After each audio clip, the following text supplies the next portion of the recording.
Hey guys, it's Brad. Today I wanted to talk to you guys about a comment that I saw on my life story that's on Soft White Underbelly. Go check it out if you hadn't. But anyway, I saw a comment that said schizophrenic parent passes on 50% of their, psychopathic genes onto their children. And I thought to myself, man, did I really have that much of a chance? Schizophrenia, because that's what my mom had. And so I went and I started doing some research. If one parent has schizophrenia, there's a 6% chance that the child will have it. If both parents have schizophrenia, yes, there is roughly a 50% chance that the child will have it. So, depending on the context of that question, I guess, see, because it doesn't, that question kind of terminates itself in a way, though, because I was never diagnosed with paranoid schizophrenia. My diagnoses, and I don't think I've ever told the channel this, my diagnoses are severe PTSD, generalized anxiety disorder, and bipolar 1 with psychotic features. Specifically like delusions, um, thinking people are after me, stuff like that. I mean, and it's really, really embarrassing when I even have to sit and talk to my counselors about delusions and stuff. Because, I mean, just because you're perfectly medicated, you're not cured.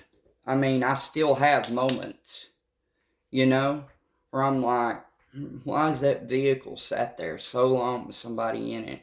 Are they there looking at me? You know? Um, they're called, I think they call them reasonable delusions or rational delusions, something like that. I don't know, I'm not a psychiatrist, but I do know this, that it's always stuff that could really happen, but is highly far fetched to happen. So, I don't know. I finally, just in the last couple of years, could bring myself out and talk to them and realize these are professionals. So, I mean, anybody's watching this, if you're like struggling with telling your counselor, therapist, psychiatrist about your trauma, about your true self, please tell them about it because that's their job. That's what they're getting paid for, is to listen to you and what your problems are and what your disorder is. And probably diagnose you appropriately. And I feel like they probably can't even appropriately diagnose you until you're completely honest with them. So, I mean, as my mental health journey began after my mom died, well, it began before she died. I had severe anxiety from the age of 12. I was already going to the doctor. They had given me Ritalin with no effect. I didn't have ADHD. They didn't know what it was. I just always shook my leg and couldn't be calm, and just my mom and me were supposed to go to family therapy. I guess you know why I shook my leg. I was horribly abused. And I don't know why the doctor didn't pick up on that. But it's become a lifelong thing now.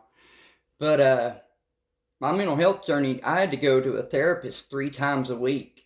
And they just pretty much sat there and looked at me because they didn't know how to deal with what had happened to me, what I'd seen, what I'd witnessed, whatever you want to call it. So, back then, these people seemed like the enemy to me because my mom died, and these are the people who were trying to ask me questions and aggravate me. And I didn't think they really listened to me because they didn't, honestly. So I started to lie to them. Who cares, right? I mean, who cares? So I started to lie, and I would say the most outlandish shit stuff, and they would freak out. They would have a meltdown. This isn't on my original interview. My diagnoses aren't on there. So this is kind of a expansion on that. And I'm on a lot of medication to be as stable as I am, but hey, I'll take every bit of it to be free of a lot of the symptoms that I used to have. But for so many years, I lied to these therapists, and to be honest, it ended up putting me in the hospital like 11 times. So, yeah, for just running my mouth, saying things I shouldn't say. Maybe there were a few times I was serious. I actually attempted suicide twice with an overdose. And the first one about probably would have killed me. It was a Xanax overdose. You know what they did to solve that? They gave me more Xanax. They actually upped the dosage and gave me more of them. Isn't that crazy?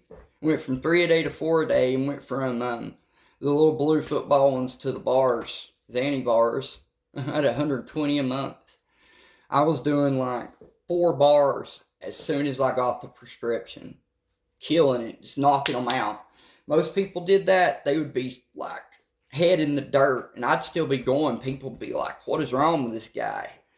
I mean, I went out to a good friend's house, and they tried to hide my car keys from me because I was trying to leave. I got my prescription and was rocking and rolling. And I vaguely remember this. It's mostly been told back to me, but I know it happened. They tried to hide the keys from me, and I could not find the keys anywhere. And I was like, you better give me my keys. And I put 2 big dents in the hood of my car, hitting it, like hammer fist hitting it, like, you better give me my keys. Well, finally, they said, fuck you. And they threw the keys at me. You know, go on, dude. You know what happened? I took off.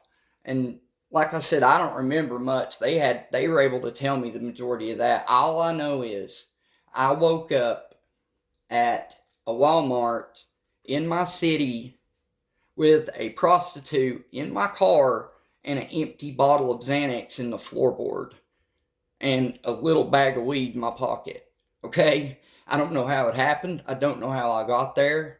I had to go get a STD test because I didn't even know if I did anything with her or not. Which that is not me. I would never do something like that, even before I found God again. I mean, I was a sinner, a bad sinner, but that's one thing, no, I wouldn't do.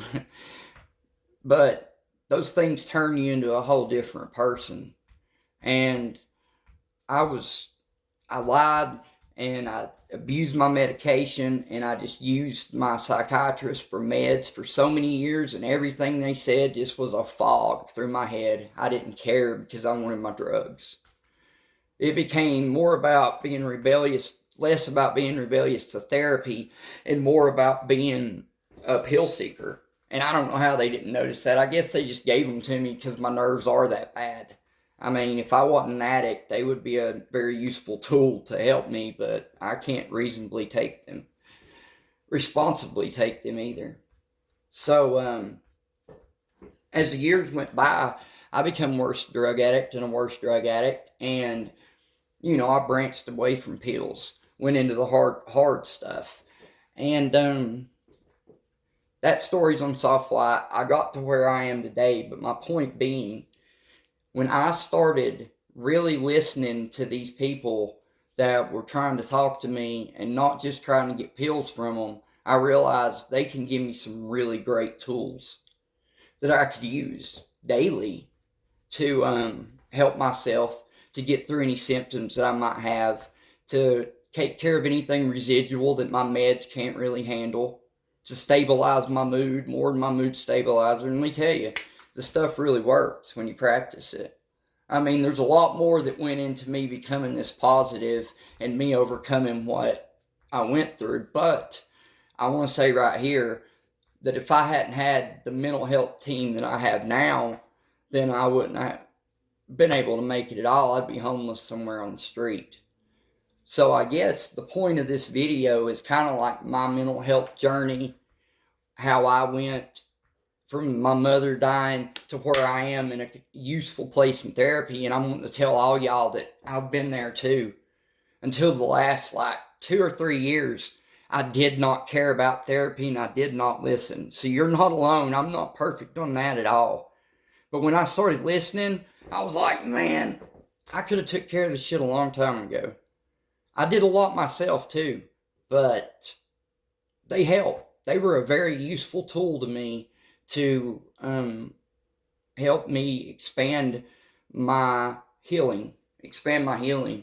So the point of this video is going to be, please guys, if you have a mental health professional in your life that's trying to give you advice, trying to help you, trying to extinguish the fires that you set for yourself in your self-destructive ways. We're all there. When you're doing all that, these people are going behind you trying to help you. So please, please, please listen to them. Start listening to them. Start earlier than I did. That's what I'm trying to tell you. Please, these people are really trying to help you. And you say, oh, I've got nobody. You've got a whole group of people trying to help you. You're just choosing not to listen to them or use them for pills or whatever ill-gotten gain. I've been there. Whatever. That's another video. But my point being, I listen to my mental health team now, and I'm great. I listen to my doctor now, and I'm good. So anybody that's watching this, anybody that cares about their mental health, listen to the professionals. Talk to a friend if there's not a professional available. Call a suicide hotline if necessary even. Pray. Hit your knees and talk to God. That's a really good way. But there's always someone that will care. You just got to utilize it. Pity parties are the worst thing that you can do, period. Because that gets you in the negative think trap that you are not going to get yourself out of. Period, you're not. So when you sit there in the pity party, when you say, oh, I have nobody, or you say, well, I just can't do that, I've tried, or you say, they just don't listen to me. Make them listen, Try again.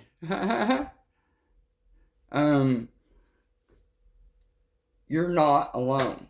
God's always there. Like I said, suicide hotline's always there. Crisis lines are there. Just use these things. Don't sit and feel sorry for yourself and end up doing something stupid and selfish because you didn't seek the help that you could have easily sought before it was too late. Mental illness is a terminal illness, like cancer or anything else. If you don't treat it and take care of it, it will probably eventually kill you. So,